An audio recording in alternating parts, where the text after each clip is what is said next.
is you will cut a strip off of your foam. This does not need to be huge. It also doesn't need to be too petite, because what you need to do is create a donut out of it. And so what you'll do with your donut is you'll take your scissor and you'll cut about halfway in these small little slits. Now, why am I doing that?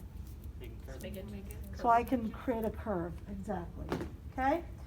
So the first thing we'll do is, I would give her just a light spray. Again, top and bottom, because you're gonna see we're gonna come up around the foot. So what we're going to do is tape for a first met head. Pull your foot up. Okay. So generally we get a lot of blisters right here. Sometimes you'll see calluses along the fifth. Sometimes you'll see them along the second. That's kind of an indication of where they're putting their weight. Okay, so we can see where they overload.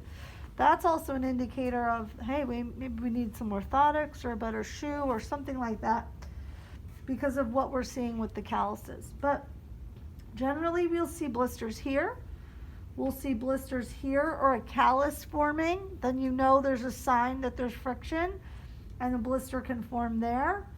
You can see blisters up here, back here. And then we have our nail bed issues, which we probably won't talk about today. So first med head, we also get what are called hot spots. Does anybody know what a hot spot is? Yeah, it's like a blister that hasn't busted yet. That's right, it's forming. It's creating friction along the skin, creating a burning feeling, and the skin almost turns a little pink. It's the start. The athlete will say that their foot feels like they're burning, and that's a hot spot. Okay, so how do we cool down a hot spot?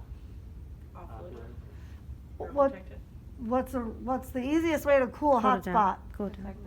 Cool it down. With what? Ice. We dunk that foot, or we do ice massage, okay? But you will have to protect it, because if you send them out without protecting the hot spot, it turns into a blister, okay? So we've sprayed, right? So that should be tacky. I will warn you, this is extremely adhesive. So you have to touch this with the least amount, okay? It can be hard to kind of get that the peeling of the back, but you want to start the peeling. Okay, foot up.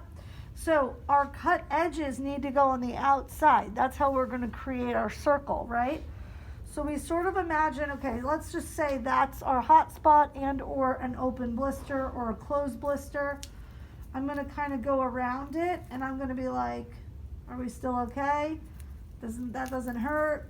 That doesn't hurt. That doesn't hurt. That doesn't hurt. I've just closed it in, and now I've ripped that last piece off, okay? So the key is that you're asking them, because you have to go outside the wound, right? If you put it too narrow, you're going to actually push on their hot spot or their blister, right? When there's an actual blister, it's really easy to tell. When there's a hot spot, it's harder to tell. You kind of have to look at the pink and be like, okay, I cleared it, right? Like, this is the whole point of a donut, is that the ground will touch this before it touches the hot spot or the blister. You got me? So now we've got our gauze.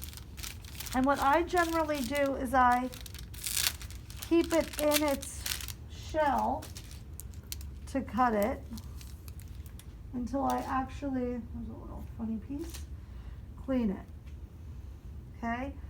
Now generally if I sprayed, this should stick fairly well. The issue comes in when that's an open wound. You cannot spray the open wound. You will have to cut out a piece of gauze, protect it, and spray around it, okay? And then put all your layers on, and then this might not stick then, so you might need to put a little skin lube on there, or maybe if you have bacitracin or neosporin or something like that to go on the wound, right? But that's in an open wound situation.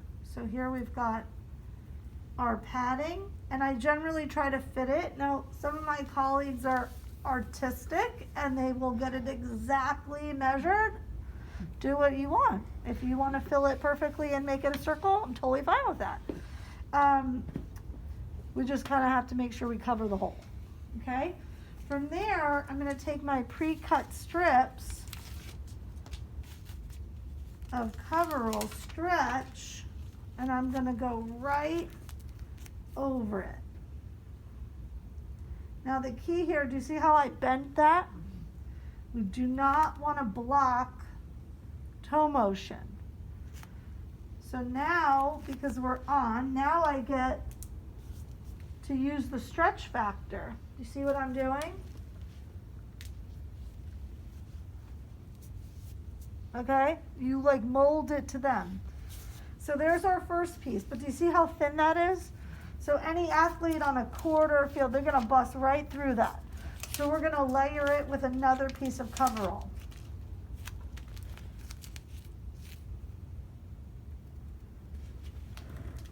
And then I try in the foot instances to connect it on top, because that will prevent it from popping off or getting loose or shifting when they're in play, okay? Now for some people, say that blister was super big, what I could have done was taken half of my coverall skin on the bottom, half of my coverall skin on the top, and then one more right across the middle to make 3. That would not be wrong, because you have to make sure that that's covered. Okay, so depending if it's really big or we've got a really big foot to cover, we might need more strips. Okay, but that is a very basic, easy way to treat a blister without band-aids and all that nonsense that come off when they move and the band-aids like up their leg before they're even playing. Okay, band-aids are not what we want to send an athlete to ever play in. Okay, pretty simple, right? Okay, so let's have you flip over